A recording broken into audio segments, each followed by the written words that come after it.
ঘরে বসে কিভাবে মোবাইল দিয়ে অনলাইনে ট্রেনের টিকিট ক্রয় করবেন। তো এর জন্য আপনারা প্লে স্টোর থেকে রেল সেবা যে অ্যাপসটি আছে সেটি ইনস্টল করে নেবেন বা ডাউনলোড করে নেবেন। ঠিক আছে, তো এখানে প্লে স্টোরে আসার পর আপনারা সার্চ করবেন RAILS, তারপরে লিখবেন, তা BA লিখে সার্চ করে দিলে আপনারা এই যে বগিওয়ালা যে লগো সেটা আপনারা রেল সেবা অ্যাপসটি ইনস্টল করে দেবেন। তো আমার ইনস্টল করা আছে, আমি ওপেন করে নিচ্ছি। তো এরপর এখান থেকে আই এগ্রি করতে হবে অবশ্যই, যদি আপনি প্রথমবার ভিজিট করেন এখানে। তো আই এগ্রিতে ক্লিক করে দিবেন। তো এরপর গাইজ যদি আমরা মাই প্রোফাইল এই অপশনটিতে ক্লিক করি তাহলে আমাদের ডিটেলসগুলো কিন্তু আমরা দেখতে পাবো। ঠিক আছে, এই যে সাইটে মাই প্রোফাইল মানুষের আইকনে ক্লিক করলে এখানে আমরা ডিটেলসগুলো দেখতে পাবো, আমাদের সব কিছু ইনফরমেশনটি। তো টিকিট ক্রয় করার জন্য এখানে বাই টিকিটে ক্লিক করবেন। এরপর এখান থেকে সিলেক্ট স্টেশন এটি সিলেক্ট করবেন। তো ক্লিক করে আপনি এখান দেখছি লালমনিরহাট, তারপর টু স্টেশন দিচ্ছি বড়াল ব্রিজ। ঠিক আছে, তো এখানে টু স্টেশনে আমি বড়াল ব্রিজ দিলাম, তারপর সিলেক্ট ক্লাসে দিলাম SCR দিব সিলেক্ট ক্লাসে। ঠিক আছে, তোমরা সিলেক্ট ক্লাস এখান থেকে SCR দিয়ে দেবো।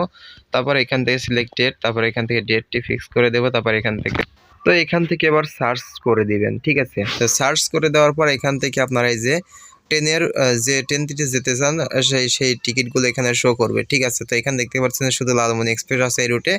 তো এখান থেকে আমরা এই যে SCR দেখতে পাচ্ছেন 5টা সিট আছে। তো আমরা এখান থেকে বুক নাওতে ক্লিক করলে আমরা পরবর্তী ইন্টারফেস পেয়ে যাবো এরকম। ঠিক আছে, তো এখান থেকে টপ বগিটা সিলেক্ট করলাম, যেহেতু এখানে টপ বগিটা ফাঁকা আছে, সাদা ছিল, তো আমরা সিলেক্ট করার পর কালো হয়ে গেছে। ঠিক আছে, তো আমরা নিচে যদি চলে যাই তো তাহলে আপনারা দেখতে পাবেন যে এখানে 5টা সিট কিন্তু সাদা হয়ে আছে, অর্থাৎ এগুলো কেউ পারচেস করেনি। তো আমরা এখান থেকে আমরা সিলেক্ট করে নিব আমাদের যে 2টা সিট পছন্দ, সেটা 2টা সিলেক্ট আপনারা যে কটা লাগে সিলেক্ট করে নেবেন। ঠিক আছে, তো এখান থেকে সিলেক্ট করলাম 2টা। এরপর এখান থেকে আপনারা নিচের দিকে চলে আসবেন। ঠিক আছে, পেজটা উপরে উঠালে কন্টিনিউ পারচেস এখানে ক্লিক করতে হবে।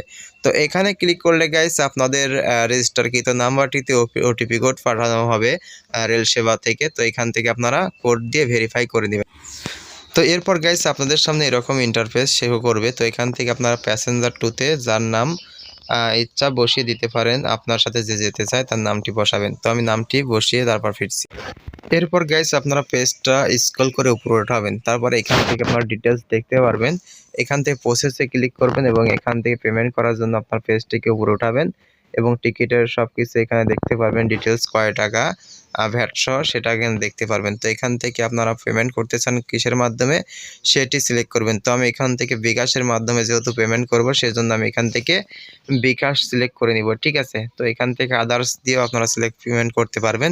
তো আমি বিকাশ সিলেক্ট করে নিলাম। তো বিকাশ সিলেক্ট করে নেওয়ার পর এখান থেকে পরবর্তী ইন্টারফেসে যে এখানে প্রসেস টু পেমেন্ট এখানে লোড হবে।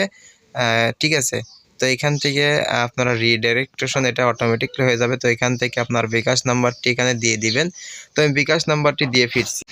তো অলরেডি গাইস আমার বিকাশ নাম্বারটি দেওয়া গেছে, এখান থেকে এখন কনফার্ম করে দেব। তো কনফার্ম করে দেওয়ার পর এখান থেকে OTP কোড আসবে, বিকাশ থেকে OTP কোড পাঠানো হবে, সেই কোডটি আমরা এখানে বসিয়ে দিব। ঠিক আছে, তো এখান থেকে দেখতে পাচ্ছেন ওয়েটিং টু মেসেজ, তো অলরেডি OTP চলে আসছে। তো এখান থেকে আমরা OTP কোডটি টাইপ করে দেবো বা অটো করে দিলে কিন্তু এখানে বসে যাবে। তারপর এখান থেকে কনফার্ম করে দেব। তো কনফার্ম করে দেওয়ার পর এখান থেকে আপনার বিকাশের পিনটি যেটি সেটি দিয়ে দিবেন। তো বিকাশ অ্যাকাউন্ট পিন দেওয়া হয়ে গেলে এখান থেকে কনফার্মে ক্লিক করে দিবেন। তো এরপর এখানে ভেরিফিকেশন সাকসেসফুল দেখাচ্ছে, দেখতেই পাচ্ছেন। তো সাকসেসফুল হওয়ার পরে কিন্তু এটা পেমেন্ট যে সাকসেস হয়েছে তার একটা মেসেজ চলে আসবে আপনার নাম্বারে। ঠিক আছে, তো এখানে congrats thank you for your purchase. তো এখানে কিন্তু আপনার টিকিট পারচেস হয়েছে তার PNR দেখাচ্ছে। তো আপনারা এখান থেকে ভিউ টিকিটে ক্লিক করে আপনারা এখান থেকে বিস্তারিত দেখতে পারবেন এবং আপনার টিকিটটিকে ডাউনলোড করার জন্য ডাউনলোড টিকিটে ক্লিক করলে কিন্তু আপনার টিকিটটি ডাউনলোড হয়ে যাবে। এছাড়া আপনার যে ইমেলটি দেওয়া আছে আপনার রেল সেবার সাথে, সেই ইমেলে কিন্তু আপনাকে টিকিট পাঠিয়ে দেওয়া হবে। তো আমি এখান থেকে দেখাচ্ছি যে আমার টিকিটটা কিন্তু অলরেডি পাঠিয়ে দিয়েছে। এখানে এই যে দেখতে পাচ্ছেন যে এখানে কিন্তু টিকিটটা কিন্তু এটা হচ্ছে টিকিট। ঠিক আছে, তো আপনারা ডাউনলোড ক্লিক করলে ডাউনলোড হয়ে যাবে গাইজ। তো এখান থেকে আমি ইয়ার থেকে দেখাচ্ছি, কি বলে ফাইল থেকে দেখাচ্ছি। তো আমরা এখান থেকে ফাইল ডকুমেন্টে আসলাম, এখান থেকে এটাকে ভিউ করলাম। তো ভিউ করার পর কিন্তু এই যে এখানে ডিটেলসটা দেখাচ্ছে। তো এই ছিল আজকের একটা ভিডিও। তো ভিডিওটি ভালো লাগলে অবশ্যই লাইক কমেন্ট শেয়ার, অবশ্যই আমাদের চ্যানেলটিকে সাবস্ক্রাইব করবেন যদি আমাদের চ্যানেলে নতুন দর্শক হয়ে থাকেন। আর এরকম ইন্টারেস্টিং ভিডিও পেতে অবশ্যই আমাদের চ্যানেলটি ফলো করে বেল আইকনটি অল করে দিবেন, যাতে করে আপনাদেরকে সাপোর্ট দিতে পারি এবং আপনারা উপকৃত হন। ধন্যবাদ।